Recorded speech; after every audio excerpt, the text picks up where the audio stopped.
আলিহি ওয়া সাহবিহি ওয়া আহলি বাইতি আজমাইন। সম্মানিত পাবনাবাসী, মঞ্চে বসা আমার সম্মানিত সহকর্মী বৃন্দ, জামাতে ইসলামী সহ 10টি দলের, এখানে আহত জুলাই যোদ্ধারাও আছেন, শহীদ পরিবারের সম্মানিত সদস্যবৃন্দ আছেন, শহীদের পিতারা আছেন, সাংবাদিক বন্ধুরা আছেন। রাত যেহেতু কিছুটা হয়ে গিয়েছে, এটা আমাদের আজকে 6ষ্ঠ মিটিং। ফেরার পথে গাজীপুরে আরেকটা মিটিং, জানি না কত রাত হয়, আল্লাহ ভালো জানেন।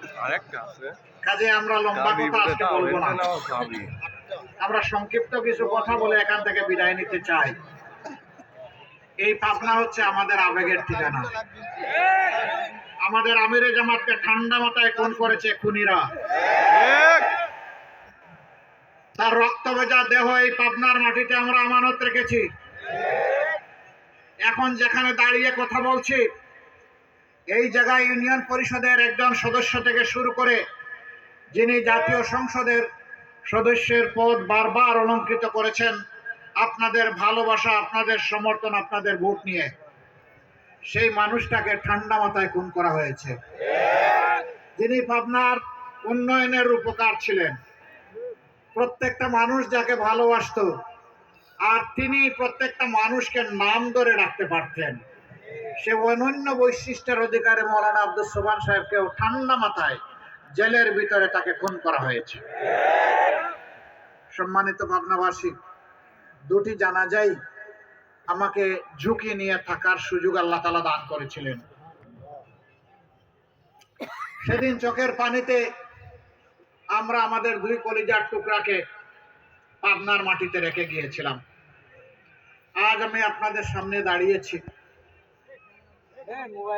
তারা যে আকাঙ্ক্ষা নিয়ে দুনিয়া থেকে বিদায় নিয়েছেন, শহীদ হয়েছেন, সেই আকাঙ্ক্ষা বাস্তবায়নের প্রতিশ্রুতি নিয়ে আমি দাঁড়িয়েছি।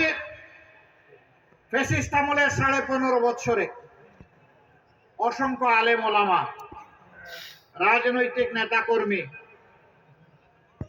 সাধারণ জনগণ, সংবাদ মাধ্যম কর্মী, আইনজীবী, ডাক্তার, ইঞ্জিনিয়ার, যাদেরকে ঠান্ডা মাথায় খুন করেছিল, আমি তাদের হয়ে এখানে দাঁড়িয়েছি। আমি এখানে দাঁড়িয়েছি কান্না ভেজা চোখ নিয়ে। আমার যে মা তার সন্তানকে এখনো খুঁজে বেড়ান, আমার সন্তানটা কি বেঁচে আছে নাকি দুনিয়া থেকে বিদায় নিয়েছে, যাদেরকে তুলে নিয়ে গুম করা হয়েছে, সেই মায়ের পক্ষ হয়ে আমি এখানে দাঁড়িয়েছি। আমি এখানে দাঁড়িয়েছি আমার সেই বোনের পক্ষে, যে যৌবনে তার স্বামী হারিয়ে 25 সন্তানদেরকে বুকে জড়িয়ে আজও কান্নাকাটি করে নিজের মনকে সান্ত্বনা দিতে পারে না।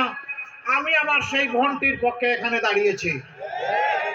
আমি এখানে দাঁড়িয়েছি সেই অবুঝ এতিম সন্তানদের পক্ষে, যাদের বাবাকে তাদের বুক থেকে নিয়ে খুন করা হয়েছে, গুম করা হয়েছে, যাদের হদিস এখনো তারা জানে না বাবা তাদের বেঁচে আছে নাকি দুনিয়া থেকে বিদায় নিয়েছে। আমি সেই অবুঝ শিশুদের পক্ষে এখানে দাঁড়িয়েছি।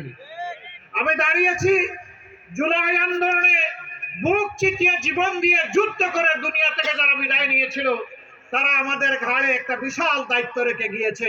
সেই দায়িত্বের বোঝা কাঁধে নিয়ে আমি আজ আপনাদের সামনে দাঁড়িয়েছি।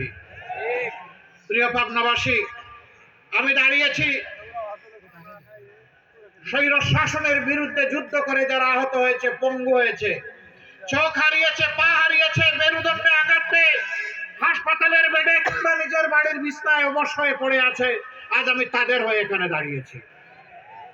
আমি দাঁড়িয়েছি সেই সমস্ত নিরীহ মানুষজনের জন্য, যাদেরকে দফায় দফায় মিথ্যা মামলা দিয়ে নারী